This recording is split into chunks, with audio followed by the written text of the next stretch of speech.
We are safe and truth. Bon, permettez-moi d'abord de saluer les populations de la commune de Sangalkam, mais aussi le bureau municipal et les conseils municipaux et les personnes qui sont déplacées aujourd'hui pour venir répondre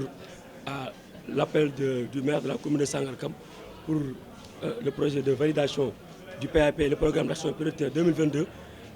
installé par le cadre local de concertation qu'on vient vraiment de mettre sur place il y a 2 semaines. Donc c'est l'occasion vraiment de remercier toutes les populations qui sont déplacées, les services techniques en présence du sous-préfet qui est venu représenté par son adjoint, Alioune Télémac Sow, que je salue de passage. En tout cas, vraiment, je magnifie la présence de tout un chacun à cette vraiment journée de partage et d'échange pour mettre en place, pour valider ce plan d'action prioritaire pour l'exercice 2022. Bon, aujourd'hui, nous voulons dans l'horizon 2035 vraiment de faire de Sangalkam une commune verte, viable, compétitive et porte de développement durable. Donc c'est le moment aussi de revoir aussi le budget qu'on a trouvé sur place, qui a été voté par notre prédécesseur, le maire sortant. On a jugé aussi que ce budget est équilibré, mais néanmoins, il fallait faire des réajustements. C'est pourquoi lors de la réunion présente, on a fait des virements de crédit. Parce qu'il y a les inondations qui viennent, il y a beaucoup de projets que vraiment les commissions et les conseils ont mis à la disposition du maire. C'est le moment vraiment de créer ce cadre et de réfléchir ensemble. Parce qu'aujourd'hui, le cadre local de concertation, c'est l'organe, c'est un organe consultatif. Mais le conseil municipal est l'organe délibératif. Donc nous allons travailler en symbiose pour vraiment répondre aux attentes des populations, qui est vraiment, il y a beaucoup d'urgence, il y a l'espoir qui est placé en nous. Donc c'est le moment de rassembler nos forces, de travailler la main dans la main pour répondre aux aspirations des populations. Parce qu'aujourd'hui, la commission finance a vraiment du boulot à faire. Parce qu'aujourd'hui, le groupement, ça pose problème. Mais il faut de la volonté, il faut l'engagement. Parce qu'aujourd'hui, ça résout beaucoup de personnalités. Il y a beaucoup d'infrastructures qui sont là. Donc il faut que vraiment la commission des finances travaille là-dessus, mais en partenariat avec le domaine et le trésor public pour vraiment recouvrir vraiment certains taxes que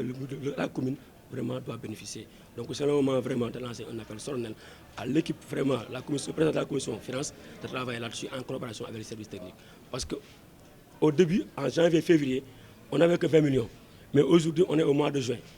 Le secrétaire municipal vient de le confirmer, on a recouvert plus de 200 millions. Donc l'espoir est permis. Donc les 6 mois qui restent, donc chaque mois, 2 mois, 200 millions, on peut parvenir à recouvrir 1 milliard. Donc là, il y a un manque de volonté. Mais si, par exemple, nous rassemblons nos forces et essayons vraiment de travailler là-dessus avec la commission de finances et les services techniques, surtout les services techniques. Parce qu'il y a l'équipe qui est là, il y a Kunpao, il y a beaucoup d'entreprises dans cette zone. Surtout dans la zone de l'autoroute à péage. Il y a beaucoup d'entreprises. Donc c'est le moment vraiment d'aller vers eux et de travailler là-dessus. Et moi, en tant que maire, vraiment, je vais m'engager sur ça. Je ferai ça une affaire très personnelle. Nous sommes là pour valider le plan d'action prioritaire. C'est un document d'où le maire rek moo ci xalaat.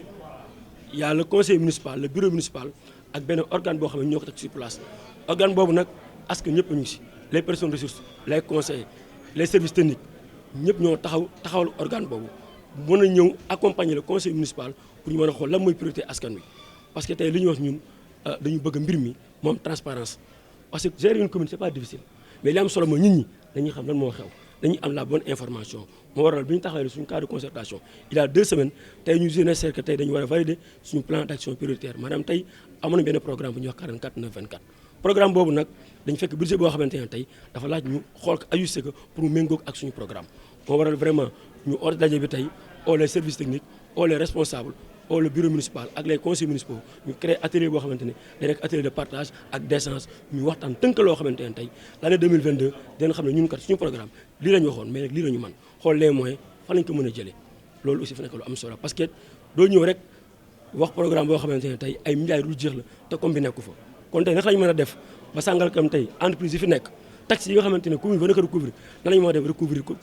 taxes yooyu yëpp mu ñëw ci gafaga commune bi bu ko defee ñun programme yi ñu am ñu mën ci liggéey moo tax may wax ne commission finance am nañu liggéey bu am solo ci waar wi parce que ñoom tey ñoo war a nekk en connivence avec le trésor les services techniques pour ñu mën a dem au niveau des sociétés ñu mën a def recouvrement yi parce que bari entreprise yi fi nekk yu bari yoo xamante ne duñu fay benn taxe même le foncier bâti xëy na ñun nous sommes dans des villages dañ ko war a fay bari tey nous sommes dans une zone boo xamante ne tey l'urbanisation est galopante donc c'est le moment vraiment la commission urbanisme la commission domaniale ñu liggéey si liggéey bu am solo parce que tey ñu ngi gis ne Sangalkam Bambilor la zone des 3C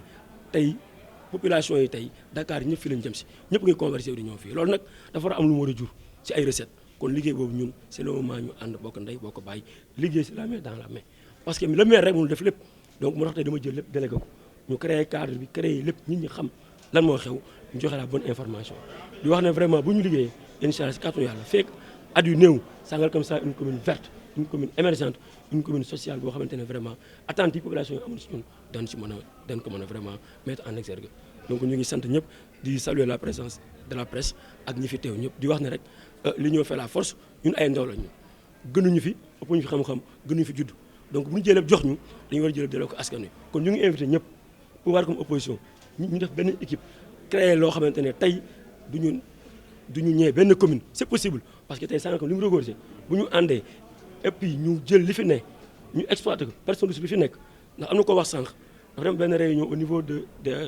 Almadies 2 réunion bi dañu ma ko mën nañu ko invité woon si benn atelier mais dama yable et après que la réunion y avait 30 présents mais 30 présents yi mën nañu 25 personnes ay ingénieurs lañu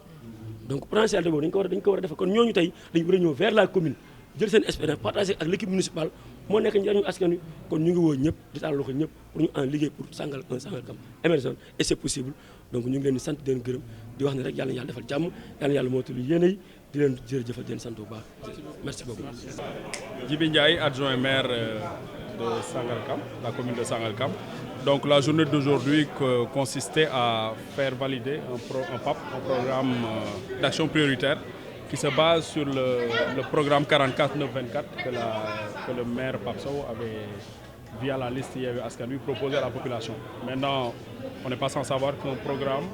reflète la vision politique d'un pan de la population. Donc provoquer le cadre local de concertation et faire une mise à jour de ce programme-là en mettant des inputs qui vont sortir des services techniques était le but de la rencontre aujourd'hui. Et le but de la rencontre aujourd'hui, vu que ce n'est pas encore fini, en sachant qu'à la fin, le document qu'on devra avoir en fin de journée sera un plan d'action prioritaire. Bon, c'est sûr qu'on a mis l'accent sur tous les domaines parce qu'il y a 9 domaines de compétences. Vu que le programme 44 s'appuie sur des engagements que nous prenons dans chaque domaine de compétences, c'est certain que ces domaines que vous dites sont importants, vu qu'en termes de réserve foncière, Sangalkam représente quand même quelque chose dans la région de Dakar. Donc il y va de savoir un plan d'aménagement structuré, organiser un cadre agréable qui s'inscrit dans la vision que nous essayons de prôner pour les horizons 2035, à savoir une communauté verte, inclusive, où il fait bon vivre. Donc ça résume le fait qu'on puisse s'appuyer sur ces domaines de compétences-là et faire de sorte que tout ce qui doit être là, que ça soit là où ça doit être. Donc que les bâtiments soient là où les bâtiments doivent être, que les rues soient là où les rues doivent être, ainsi de suite. Donc d'où cette insistance-là. Les lotissements également, vous y veillez? C'est notre responsabilité. Donc on s'inscrit dans une logique normale de toute collectivité territoriale qui s'inscrit à administrer le domaine public en rapport avec les TNI, les titres non immatriculés. Donc en soi, il n'y a pas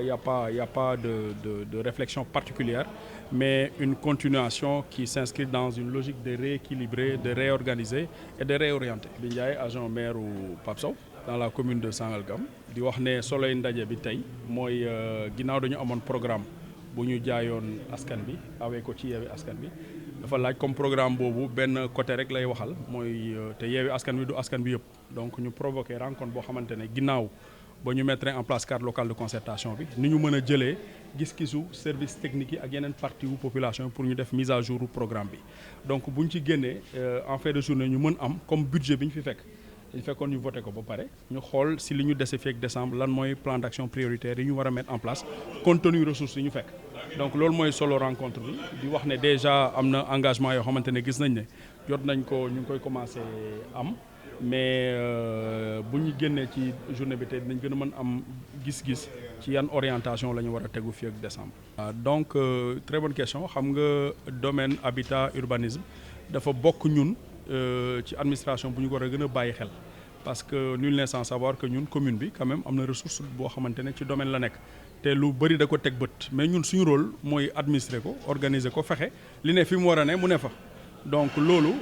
ci la ñu nekk bu laajee jooyanti ñu jooyanti su laajee ñu defaraat su laajee ñu créer fexe bu bâtiment waree nekk fenn bâtiment ne fa su yoon waree ne fenn yoon ne fa bu fekkee feneen dañ fa war a sàmm wala ñu fay napp loolu aussi mën ko am pour que cadre vie bi ñu jaay pour horizon 2035 ñu mën ci def suñu kem kattan pour atteindre.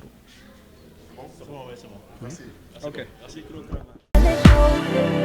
We are Seven Truth.